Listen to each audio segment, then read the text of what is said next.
in 43 they decided to liquidate all Persiana, and they had about maybe 4,000 or 5,000 Jews there. So they divided in transports, 3 transports, 3 days. It was probably 1,500 in each transport. And they took us by horse and sled, because it was a terrible winter, it was very cold. They took us by horse and sled to the railroad. I was in the 3rd transport to the railroad, and they put us in cattle trains, wagons. Mm-hmm. Luckily, they were sort of not tightly built, so we had enough air. But they put us so tight together that all of us had to stand up. Nobody could sit down. It was wall-to-wall people. And I think we were going about 4 days until destination was Auschwitz. Now, in these 4 days, maybe a fourth of the people died while standing there, because it was impossible. The stench and the hunger and you know, older people couldn't take it, so they wouldn't even fall, because the people held them together. They couldn't even fall while dying. This was going on for 4 days, no water, no nothing. And we knew that we were going to face death now, because where else would it take us?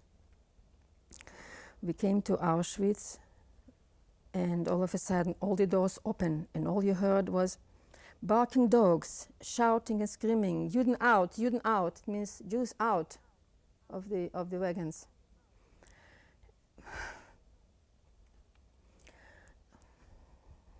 And then they told us the women separate, the women and the children separate, the men separate in a different part. Mm-hmm. And 4 Gestapos came, and whoever caught their eye, they grabbed you from the shoulder, they put you aside. And in our transport, it must have been about 1,500 people, and 100 they took out aside. 100 girls, they took out young girls who were able to walk. And the same with men. I wasn't watching the men, but they did the same thing, you know. They took out about 100 or so men. Were you part of the 100 girls? Yes, I was part of the 100 girls. And they took us, we had to walk in 5 rows in 5. They took us away, and the others, they pushed in a different corner. While we were walking they were leading us into the concentration camp, to Auschwitz.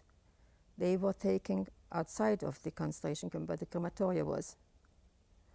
And they took him there, and this is where they gassed him. As they took inside of the concentration camp, and we had to completely disrobe, and everything was working just like clockwise. One girl came and she shaved us everywhere. Another girl came and she tattooed a number on our arms. And then they took us into a shower, like to clean us. From what? I don't know. And then they told us to wait in sub-zero temperature outside, naked. We were standing and like monkeys, without hair, without anything. I didn't see myself, but I saw others, so I knew how I looked. Then they gave us the striped clothing, a dress and clogs, and like a little jacket, a long jacket with blue and grayish stripes.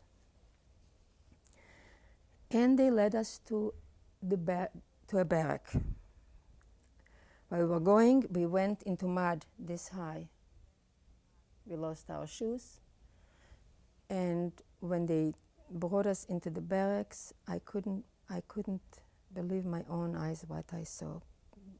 Girls sitting, screaming and crying, and I thought I was in a different world. I didn't believe that anything exists like this. And I don't remember for many days. I don't remember anymore what happened, but I knew I'm not going to make it. And then there was all the girls got dysentery, and I knew for sure this is the end because we didn't have any water, we didn't have any food. They gave us a little bit black coffee and a little bit soup. I don't know what kind of soup it was. And a few weeks later, a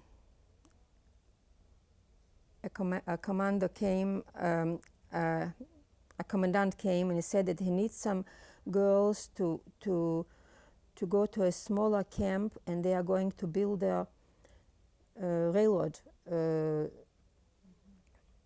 for trains. If anybody wants to come along, they're welcome. I was the first one to go because I knew I have to get out of there because nothing can be as bad.